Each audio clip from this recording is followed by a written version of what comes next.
Hi, everybody. Welcome to the September 23rd, 2016 edition of Colorado Inside Out Postgame, a special web-exclusive production here on Channel 12. I'm your host, Dominic Dezzutti.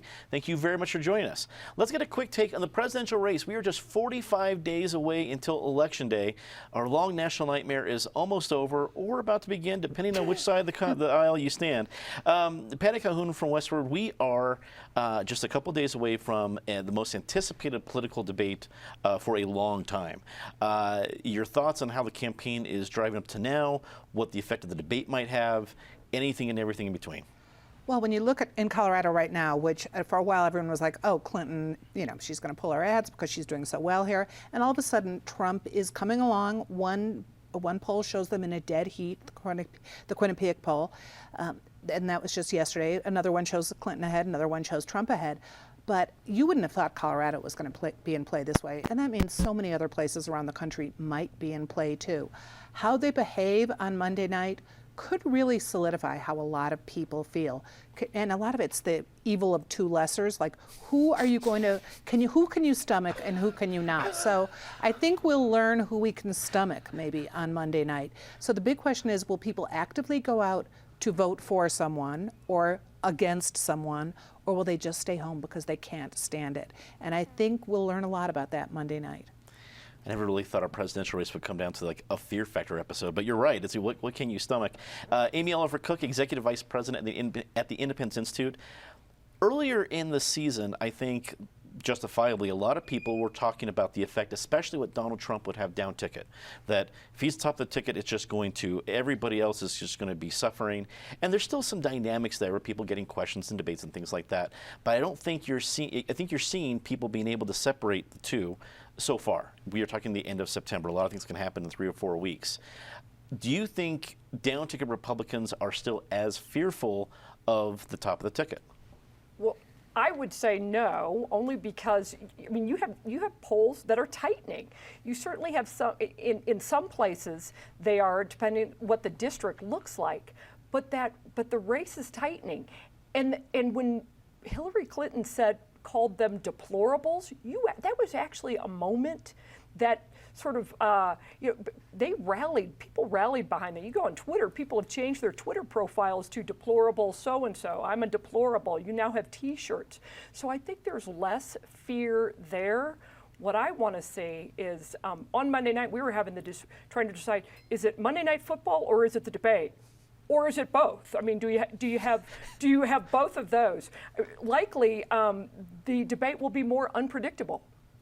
And just as full contact. I think you're absolutely right. Eric Sondermann, political analyst. There is, this isn't the first time I've been cynical at this table, but there's a movie, I think it's made in the 90s, called The Great White Hype. It's great. It's Samuel L. Jackson, Damon Wayans, and it built up this whole idea that there was no way this fight was ever going to be this champion who was being lazy about something, and this challenger, there's no way it's even going to be a fight. And the whole movie built the whole thing up about building that this actually might be a fight. The champ's not going to be able to do this fight. Maybe the challenger has a chance. This is amazing. And you get to the finale of the movie that's actually going to think, you think it's going to, and then the champ comes out, one knockout punch, the guy falls down, and that was the whole point of the movie. And I feel we're in the middle of the movie right here, that there is no way that Donald Trump could even put up a fight. When he was first named the nominee, they're going to lose the Senate, they're going to lose the House, it's going to be Armageddon, the Republican Party will cease to exist. And now we're getting a few weeks to the election, it's like, well, races are tightening, I don't know, look at this, the polls, there's a debate coming up, we're going to get to election night, be like, what's going to happen? Am I just being too cynical about this? I don't know that you're being cynical, Dominic. I don't know that movie. Maybe instead of either football or a debate Monday night, maybe I'll watch the movie. I've equated this debate, and I did on the show, to it's a train wreck. And I think you all know going in it's a train wreck, and unlike most train wrecks, you know what time it's going to happen and what channel it's going to happen on. But yet there's something compelling about it that you have to go watch it. I think both Hillary Clinton and Donald Trump have a different imperative on Monday night. For Hillary Clinton, she has to be as to steal a phrase for Barack Obama when he was running against her, she has to be likable enough. She has to be someone who voters can see in their living room for the next 4 years, perhaps 8 years. It's a tough test. For Donald Trump, he has to be plausible enough. He has to be somebody that voters can see as sitting in the Oval Office, not once, we're not hiring a turnaround specialist for 30 days to go wreck China. You know, I mean, that came out wrong. We're not talking about wrecking the country of China, but to break China. You know, we're talking about somebody for 4 years. I think that's a tough test for both of them. Somebody's going to pass that test just because somebody's ultimately going to be elected. My own theory of this race right now is it's what I call the scream factor, not the fear factor, but the scream factor. Whenever it looks like either one of these candidates is getting close to winning, the whole country sort of steps back in a primal scream and says no. And when Hillary was up 7 or 8 points a few weeks ago, the whole country stepped back and said no, scream no. And now that the polls tighten and it looks like Trump may be able to pull this off, the country's screaming again, saying no.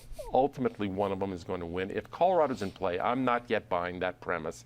I mean, yes, the polls are definitely tightening here, but I do not yet buy that Colorado has a significant likelihood of going Trump. If Colorado does go for Trump, he will sweep the country because Colorado will not be, Colorado will still not be Trump's best state. It will be one of his lesser states among those swing states. So if he can win in a place like Colorado, he will be doing very well in many other states. Penfield Tate, attorney at QTAC Rock, also a longtime state lawmaker. We've talked about at this table, we have not seen an election like this in a generation, maybe a generation or two. When we see now we're within, we can see the finish line. We can see when the mail-in ballots in Colorado go out in less than a month. The first debates are happening. Is this race too close to call? I think it's too close to call because no one wants to call it and be wrong. I'm not convinced that the race is as close as people think.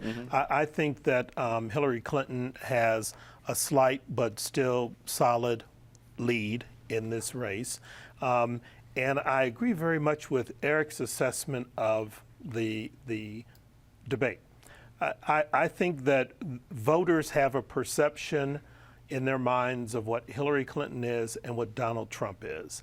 And if they leave the debate Monday with the same perception, the exact same perception of both candidates, Hillary Clinton wins.